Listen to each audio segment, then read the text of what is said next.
বাংলাদেশের ম্যাচ নিয়ে কথা বলতে গেলে হতাশায় মুখ লুকাতে ইচ্ছে করে। কি ম্যাচ, যেখানে শ্রীলঙ্কা দাপট দেখালো, শ্রীলঙ্কা পরিকল্পিত বোলিং, পরিকল্পিত ব্যাটিং, একটা ম্যাচ কিভাবে জিততে হয়, একটা টি-20 কিভাবে জিততে হয়, সুন্দর একটা পরিকল্পনা বাস্তবায়ন দেখলাম পাল্লে কেলেতে। কিন্তু বাংলাদেশ কোনো পরিকল্পনাই দেখলাম না, বা পরিকল্পনা থাকলেও সেটার ন্যূনতম বাস্তবায়ন দেখা যায় না মাঠের মধ্যে। তো এই ক্রিকেট মানে খেলে কি লাভ, বা এই ক্রিকেটের কি অর্জনটা হবে দেশে জার্সিতে? শুধু শুধু পয়সা নষ্ট হচ্ছে। তো সেই আলোচনা করবো না, পয়সা নষ্টের প্রেক্ষাপটে আসলে যাব না। আমি যেটা বলবো যে বাংলাদেশের ক্রিকেটের এই হতাশার গল্পগুলো কবে দূর হবে। ব্যাটিং ওয়াইজ বাংলাদেশ প্রায় 1-1.5 বছর ধরে খারাপ করছে, এটা সব ফরম্যাটে। বিশেষ করে কোচ মোহাম্মদ সালাউদ্দিনকে ব্যাটিং কোচ হিসেবে নিয়োগ দেওয়ার পর উপকারের পরিবর্তে অপকার হচ্ছে। যার যেই প্রবলেমগুলো ছিল, তাহিদ হৃদয়, লিটন দাস, যার যেখানে প্রবলেম ছিল সে প্রবলেমগুলো ফাইন্ড আউট হয়নি, বা হলেও সেগুলি নিয়ে কাজ হয়নি। কাজ হলে একই ভুল বারবার হতো না। আজকে যেই ব্যাপারটা নিয়ে আমি বলবো যে আসলে আজকে একাদশটা যেটাই গঠন করা হয়েছে, ঠিক আছে, ব্যাটিং ওয়াইজ দলটা গঠন করা হয়েছে, ব্যাটিং শক্তিটা বাড়ানোর জন্য দলটা গঠন করা হয়েছে। তো এই ব্যাটিং স্ট্যান্ড নেওয়ার পরেও বাংলাদেশ রান কত করলো? 154। How funny! ওপেনিং পেয়ারে যেখানে স্ট্রাকটা পেয়েছিল, এরপর 154 রানে থেমে যাওয়াটা এটা বিস্ময়কর। তো আমি যদি বলি যে লিটন দাস যখন আউট হলেন তারপর থেকে বাংলাদেশ মোমেন্টাম হারিয়েছে, আপনারা কি আমার সাথে একমত হবেন? লিটন দাস লম্বা সময় ধরে রান করায়, টি-20তে হয়তো 48, 22, 23 এই ধরনের কিছু ইনিংস ছিল, বাট একটা ফরম্যাটে তিনি ব্যর্থ। তিনি চ্যাম্পিয়ন্স ট্রফিতে বাদ পড়েছিলেন, চ্যাম্পিয়ন্স ট্রফি থেকে তাকে আবার ওয়ানডে দলে আনা হয়েছে। সেখানে প্রধান নির্বাচক লিপু বলেছেন তাকে, যেহেতু তিনি টি-20 ক্যাপ্টেন, এই ফরম্যাটে যাতে কনফিডেন্সটা বিল্ড আপ, এই কারণে তাকে ওয়ানডেতে রাখা হচ্ছে। কিন্তু কি হলো, ওয়ানডেতে প্রথম ম্যাচ ফেল করলেন, ডাক মারলেন, তারপরে 2 ম্যাচ তাকে বসে রাখা হলো। সো এই বসে রাখাতে কনফিডেন্সটা কিন্তু তার বাড়েনি, বরঞ্চ বিল হয়েছে। আজকে তিনি 6 রানের ইনিংস খেলে আউট হয়েছেন এবং ভীষণ রকম হতাশাজনক। তিনি মানে বলটার মেরিটই বুঝতে পারলেন না। তো এই ধরনের একটা ব্যাটসম্যান যখন এভাবে আউট হয়ে যাবেন, তবে ড্রেসিং রুমে এটার একটা প্রভাব পড়েই, একটা নেতিবাচক বার্তা চলে যায় ড্রেসিং রুমে। সেই বার্তার ইম্প্যাক্টটা হয়েছে। তারপর ব্যাটিং অর্ডারটা কিভাবে সাজালো, মেহেদী হাসান মিরাজ কোন ভাবে আসলে শামীমের আগে আসে।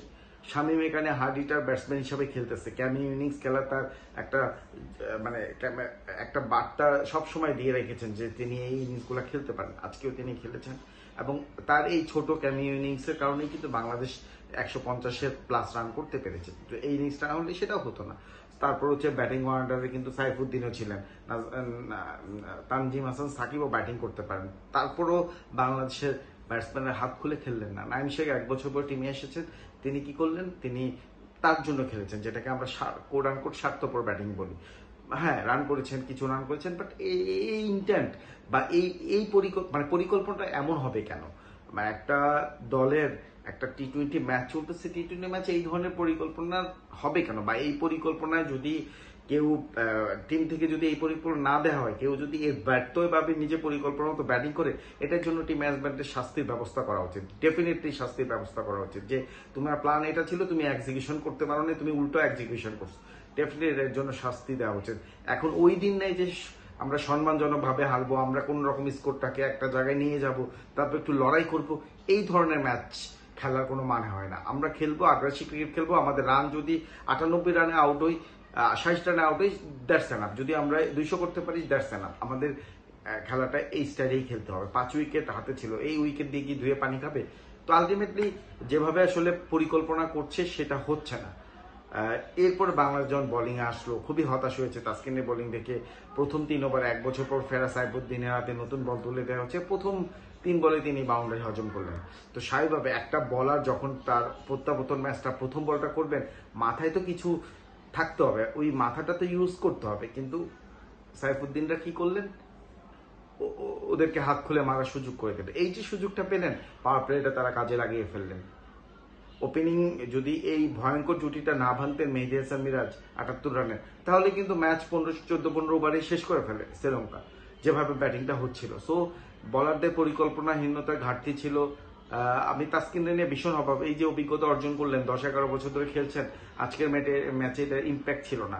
মাঝে মাঝে ভালো করার কোনো ক্রেডিট নেই, এটা যে কেউ ভালো করতে পারে। যে কোনো একটা ক্রিকেটারকে আপনি নামিয়ে দেন, সে হুট করে ভালো করতে পারে, কিন্তু এই ভালোটা কিন্তু মানে একটা ন্যাশনাল পর্যায়ের মানে কাউন্টেবল না। তো আপনার এক্সপিরিয়েন্স যদি আমরা বেশিরভাগ সময় ইউজ করতে না পারি, তাহলে এই এক্সপিরিয়েন্সের ভ্যালু নাই, যেটা আমরা আগের ক্ষেত্রে বলেছি। সাকিবকে নিয়েও আমি একসময় সমালোচনা করেছি, কারণ সাকিব ন্যাশনাল টিমের হয়ে অনেক ম্যাচে কোনো ইম্প্যাক্ট ফেলতে পারে, গুরুত্বপূর্ণ দিনে গুরুত্বপূর্ণ মোমেন্ট টাইমে সে এটা ক্যারি করতে পারেনি। তাহলে এই ধরনের অভিজ্ঞতা কিন্তু কোনো ভ্যালু অ্যাড করে না। সো মানে আমি জানি না আসলে বলারদের কি পরিকল্পনা ছিল, ব্যাটসম্যানদের কি পরিকল্পনা ছিল। যেই পরিকল্পনা থাকুক, পরিকল্পনাগুলো যদি ঠিকঠাক মতো বাস্তবায়ন করতে না পারেন খেলোয়াড়রা, সেক্ষেত্রে টিম ম্যানেজমেন্টের উচিত হবে এদের সঙ্গে কথা বলা এবং সরাসরি শোকজ করা, যে আসলে এই পরিকল্পনা ছিল, তুমি এভাবে কেন করলা, এটা কারণ দর্শানোর নোটিশ দেওয়া উচিত। এবং প্রত্যেকটা প্লেয়ারের ইন্ডিভিজুয়াল এই ধরনের প্রোগ্রাম চালু করা উচিত। তোমার পরিকল্পনা ছিল এটা, তুমি এটা বাস্তবায়ন করতে পারেন। নিজস্ব কোনো পরিকল্পনা দেওয়া যাবে না, তাহলে স্বার্থপর ক্রিকেটটা হয়ে যাচ্ছে। সেটা থেকে বের হয়ে আসতে হবে, যেভাবেও বাংলাদেশ ক্রিকেটকে বাঁচাতে হবে। বাংলাদেশ ক্রিকেট এখন অনেকটাই কমায়, এখন কৃত্রিম স্বাস্থ্যন্ত লাগে, তাদেরকে কোনোভাবে বাঁচিয়ে রাখা হয়েছে। নিশ্চিতভাবে সময় গণনের সঙ্গে সঙ্গে সেই ব্যবস্থাও থাকবে না। ফলে এখনই রাইট টাইম এবং হাই টাইম যে আসলে বাংলাদেশ ক্রিকেটকে বাঁচাতে হবে, এবং ক্রিকেট বোর্ড থেকে শুরু করে সঙ্গে সবাই একত্রিত মিলে এই কাজটা করতে হবে।